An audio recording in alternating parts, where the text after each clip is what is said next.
As far as an ADU, Bob, you mentioned this earlier. What are some of the creative ways, or you can maybe discuss the opportunity zones that investors can enter the marketplace and find those niches? You know, the opportunity zones have just been a great boom to many areas. Now, what's sort of interesting in those opportunity zones were set over 10 years ago. And there are different parts of this country that city is identified as an opportunity zone, which is now booming. And a great example is San Diego. San Diego, much of downtown San Diego, is in an opportunity zone. Yet it's not a depressed economy like it was many years ago when they set those up. So it really provides for a great opportunity to invest your capital gains money into the opportunity zone, let it sit and ride and grow drastically, and in the end of 10 years, you don't have any kind of taxes to pay on that, which is quite surprising. So now walk me back through this and explain it with, say, $1 million. I've got $1 million. I want to invest into an opportunity zone. What happens to that capital? Sure, you take that $1 million and you have to put it into a qualified opportunity fund. And I've created one of those, and they're somewhat complex to do. We just have all the right reporting set in place. And that money, as soon as you sell your commercial property, unlike a 1031 exchange, you don't have to put the money directly into someone that watches that money, a trustee. You actually can hold that money yourself for 180 days, and then you can directly put it into the opportunity fund. Once that money is invested in the opportunity fund buys a property, they increase its value. Say you're going to do a multifamily, you're going to build out multifamilies. You just need to improve the property value by 100%, which is quite easy if you're doing development. So you can take a multifamily, build it out. Now, real exciting is I can run an opportunity zone business, set up a separate business for that, which has great tax breaks. Operate that for 10 years, put a bunch of multifamilies together, and next thing you know, you've got great cash flow, and you got some REIT, some kind of investment fund looking to buy into something for cash flow. You get a huge return. The great thing with our government is they don't give you any kind of taxes for that 10 years. Now, additionally interesting, if you do it before 2021, you get a 10% break on the money that you bring in. So that $1 million you bring in, you get a tax basis step up of 10%. So now you're only going to pay taxes of $900,000. Within 5 years, you'll pay that. But anything you have from capital growth after that, that gain is zero taxation. Okay, so walk me back through this, because my million you mentioned has now become $2 million. You mentioned a 10-year Andy, it could become horizon. 10 million, and guess what? Uncle Sam won't charge you anything on the growth fund, 1 million to 10 million. It doesn't matter. There are no taxes on that if you get out after 10 years in an opportunity zone. So the key is you have to stay in for 10 years. 10 years, that's the good key in terms of this. And after that, no capital gains, no ordinary income. All of this is tax-free? Yes, you can walk away with your money just as if it's yours, and never was into any kind of capital gains situation. So people with gold and investments in cryptocurrency are taking those gains and they're flooding into the opportunity And that's where you see those wrecking balls come in, right? They come in, right. You see this building, that ball comes in and smash the thing down. Like, wow, that guy's got a lot of money. He's saving a lot of money on taxes, and that's a lot of why he's able to do that, or she is able to do that. And it does just bring a value to that neighborhood. Andrew, I'll tell you, I used to drive through some places and be like, wow, this is a little bit scary. I drive through those same places now. You just stop, get a Starbucks, park your car, cheap parking, a nickel or whatever it is, an hour. So these opportunity zones are definitely opportunity. It's incredible. A lot of people don't realize that within real estate, one of the major plays is the tax advantages that real estate offers, which stocks and bonds do not offer. So just because you make an incredible gain in a stock or a bond, well, guess what? You got to pay taxes. So that decimates your gain. Versus an opportunity zone, for example, you knock one out of the park, you get to keep all of that money. That's a big deal. Andy, what are you seeing? You work in the nonprofit space as well in commercial.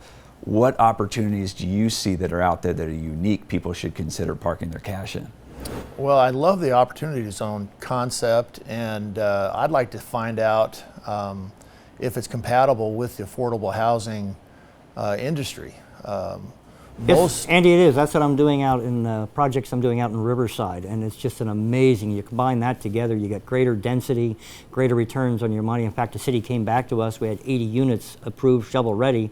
They came back and asked if we could do 169, and said we're going back to the drawing board. It makes it so worthwhile. So, something that is an area that is depressed in economy. It's great to do the affordable housing.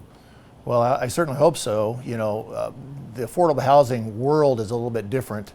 Like in California, there's the California Tax Credit Allocation Committee, and there's a lot of regulations and prevailing wage and things you have to deal with. And so, I still think that you need to, go down the path and see what developers are doing and if that's a viable situation. I hope it is. Cleaning up some of those regulations might help that industry as well. Some of the caps on making money.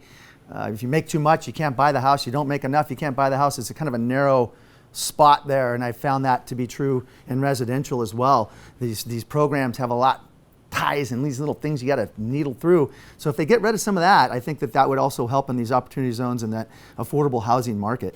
Well, with the opportunity zone, you can also bring in a lot of capital from private investors and not go to any of the government groups, not take the density bonus. And then you're not tied into prevailing wage. It's not as an important issue for you. So you can just go on your own and just be a private investor that's investing in his development project and not worry about the regulations on that. Well, I want to bring up volatility. That's becoming a bad word in the stock market as stocks go up and down and all around. One of the benefits of real estate is stability. So for you, Bob, you've been in both markets. You are a risk taker, you're a developer, but you'll also bet on cryptocurrency. How do you stomach the volatility in some of those investments versus the stability that real estate offers? And what percentage of a portfolio should someone have in these very risky investments? Sure, in all of this, what really helps is if you can really afford to lose it. When you make that investment, just have the thought that could I afford to lose this 5%, this 10% of my total net worth? As long as you have that flexibility, it makes it a lot easier to stomach and you'll make your decisions a little more wisely. Sometimes the emotion of that loss and what you're going to devastate my life if I should do this and it goes bad, that makes it hard in your decision making. So typically we try to go like 5 or 10% of what your total net worth is on something that's very high risk. I might step up a little higher, maybe to 20% on something I feel is a little more stable. But it's always a tough call when you're doing that. Just be ready to lose your money, and that makes it a lot more simple. My grandpa used to tell me that, Bob, and I never believed him. I'm lucky I took some of the risks I did. I was willing to lose it, but I wasn't banking on losing it. Similar to our president right now, Trump, he wants to win, win, win. He puts money out there, and boy, I'm telling you, you want to act like you're going to win every time, but be ready to lose it all. Bob's got the right idea on that one. Yeah, you can call me a little old-fashioned. I do prefer multifamily investments, clipping the coupons, similar to bonds. However, you have positive leverage right now, and you have appreciation and tax advantages. So, Andy, you're in this space too. Is there an argument to be made that stocks, take away the tech stocks for a minute here, but just the majority of stocks on the market, are they a better investment going forward, or do you see commercial real estate, once these prices come out at discounts, is what we're all forecasting, being the place to be? For right now, I think a lot of people are on the sidelines just kind of cautiously waiting to see what's going to happen. You know, Andy, what's making the sidelines difficult for many people, if you come out of a commercial property with capital gains, you have 180 days to do something.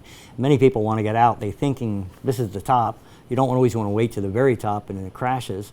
But they want to get out, but then they're worried about how do I get back in at the bottom when it's 180 days away. And that's the very hard part, where you got to go into another asset class perhaps. Although we do have a new thing we discovered with a Delaware statutory trust, and we can put your money in there and actually give you 85% of it back within 31 days, and you just have to carry a small portion of it for 19 years. And in the end, if you should lose it, you've paid half the taxes you would have paid in the first place. If it increases in value, hey, you've had your money out without a 1031, you can go back in at any time in the future with your 85% and invest in something new when the market crashes. So to get on the sidelines, it sometimes takes some very crafty things, putting it in gold, putting it in crypto or somewhere else. Some people are just paying the taxes, Bob. They sell it and pay the taxes. Sure sounds a lot easier. Yeah, they just pay the taxes and say, you know what, I'm going to bank on that being a lot less than what's going to happen maybe down the line. Oh, that's great closing thoughts. That's a wrap for today. And if you are considering investing or possibly a first-time purchase, the market may seem uncertain, but remember what the good book says. God reassures his people in Isaiah 32:18 when he states, "My people will live in peaceful dwelling places, in secure homes, in undisturbed places of rest." Enjoy your week. God bless you. We'll see you next time. God bless.